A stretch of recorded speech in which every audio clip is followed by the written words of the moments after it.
மத்தேயு 23 அதிகாரம் 17, 19 வசனங்கள். மதிகேடரே, குருடரே, எது முக்கியம்? பொன்னை பரிசுத்தமாக்குகிற தேவ ஆலயமோ? அதே போல 19, மதிகேடரே, குருடரே, எது முக்கியம்? காணிக்கையே பரிசுத்தமாக்குகிற பலிபீடமோ? தங்கம் முக்கியமா? தங்கத்தை பரிசுத்தப்படுத்துகிற தேவ பிரசன்னம் முக்கியமா? காணிக்கை முக்கியமா? காணிக்கையை பரிசுத்தப்படுத்துகிற பலிபீடம், பலிகள் முக்கியமா? பலி அப்படின்னாலே ஆங்கிலத்தில் அதுக்கு சாக்ரிஃபைஸ் தான். காணிக்கையை குறித்து நிறைய அலசப்படுகிறது, பேசப்படுகிறது. காணிக்கை கொடுப்பது நல்லது, கொடுக்கிறவர்களை கர்த்தர் ஆசீர்வதிக்கிறார், அதுல எந்த சந்தேகமும் இல்லை.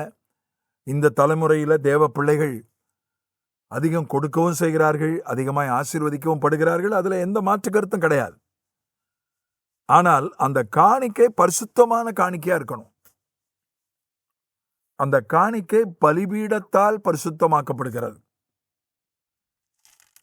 பலி அப்படின்னாலே ஸ்தோத்திர பலி மட்டும் ஏதோ 1000 ஸ்தோத்திர பலிகளை என்னுடைய நண்பர் தான், என்னை நேசிக்கிறவர் தான் அந்த புஸ்தகத்தை எழுதினவர். நல்லது, அந்த ஸ்தோத்திர பலியை சொல்லுவது நல்லது. ஆனா வெறும் ஸ்தோத்திர பலி சொல்லிட்டா போதுமா? இயேசு கிறிஸ்துவை குறித்த ஒரு சூத்திரம், இயேசு என்பதற்கு ஒரு தத்துவம் பிலிப்பியர்ல சொல்லப்பட்டிருக்கிறது. அதுல முதல்ல சொல்லப்பட்டிருப்பதே தியாகம்தான். 6வது வசனம் 2ஆம் அதிகாரத்துல பிலிப்பியர்ல, அவர் தேவனுடைய ரூபமாயிருந்தும் தேவனுக்கு சமமாய் இருப்பதை கொள்ளையாடின பொருளாக எண்ணாமல் தம்மை தாமே வெறுமையாக்கி, தேவனுக்கு சமமாய் இருப்பதை அவர் தியாகம் செய்தார். இதனுடைய சுருக்கம் அதான், இதனுடைய கருத்து அதான். தேவனுடைய வார்த்தை, தேவனோடு இருந்தார், தேவனிடத்தில் இருந்தார், தேவனாயிருந்தார், தேவனுக்கு சமமாயிருந்தார். தேவனுடைய வார்த்தை தேவனுக்கு சமமாயிருந்தார், அதை நிரந்தரமாக தியாகம் செய்ய வேண்டியதாயிற்று. நன்றாக கவனியுங்கள். அதனாலதான் உலகத்தான் மட்டுமல்ல, கிறிஸ்தவம் என்று தங்களை கிறிஸ்தவர்கள் என்று சொல்லிக் கொள்ளுகிற ஒரு கூட்டத்தாரே கிறிஸ்து தேவன் அல்ல, பிதாதான் தேவன் என்று சொல்லுகிற அளவுக்கு தன்னை தியாகம் செய்தார்.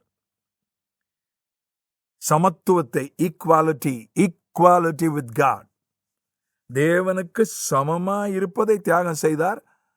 அதன் பிறகு அவருடைய நாமம் உயர்த்தப்பட்டது.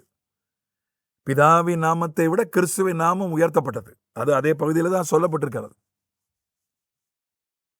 பிதாவின் நாமத்தை விட கிறிஸ்துவின் நாமம் உயர்த்தப்பட்டது என்பதை சிலரால புரிந்து கொள்ள முடியல, சிலரால ஜீரணிக்க முடியல. அதனால் அதுக்குள்ள நான் போகல. ஆனா 1 கொரிந்தியர் 15 வாசிக்கிறோம், எல்லாம் அவருக்கு கீழ்ப்பட்டு இருக்கிறோம், அவர் தன்னை பிதாவுக்கு கீழ்ப்படுத்திக் கொள்வார். அவர் தேவனுக்கு சமமாய் இருப்பதை நிரந்தரமாக தியாகம் செய்து விட்டார்.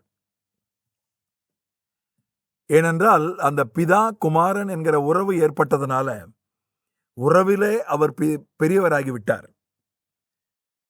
அப்பா பெரியவரா, மகன் பெரியவரா உறவிலே என்று கேட்டால் அப்பா தான், அதுல எந்த சந்தேகமும் இல்லை. அந்த பிதா குமாரன் என்கிற உறவை அவர் ஏற்படுத்தி கொண்டபடியினாலே உறவு ரீதியாக அவர் சமமற்றவராக போய்விட்டார். அந்த சமத்துவத்தை தியாகம் செய்து விட்டார். தன்னுடைய ரேங்க, தன்னுடைய ஸ்டேட்டஸ, தன்னுடைய அந்தஸ்தை நிரந்தரமாக தியாகம் செய்து விட்டார். அந்த தியாக மனப்பான்மை, கிறிஸ்தவம்னாலே தியாகம் என்று இருந்தது போய் இப்ப கிறிஸ்தவம்னாலே ஆசீர்வாதம், அற்புதம், செழிப்பு என்று ஆகிவிட்டது. இன்னும் தியாகத்தை நம்புகிற கிறிஸ்தவர்கள் ஒரு கூட்டத்தார் இருக்கிறார்கள், அதற்காக ஸ்தோத்திரம். காணிக்கை நல்லது, ஆனா காணிக்கையை பலிபீடம்தான் பரிசுத்தப்படுத்துகிறது. பலிபீடம் தியாகத்திற்கு அடையாளமாக இருக்கிறது. ஆகவே நாம் காணிக்கை கொடுப்போம், ஆனால் தியாகத்தோடு கொடுப்போம். அப்போதுதான் அது பரிசுத்தம் உள்ள காணிக்கையாக விளங்கும். ஆமென்.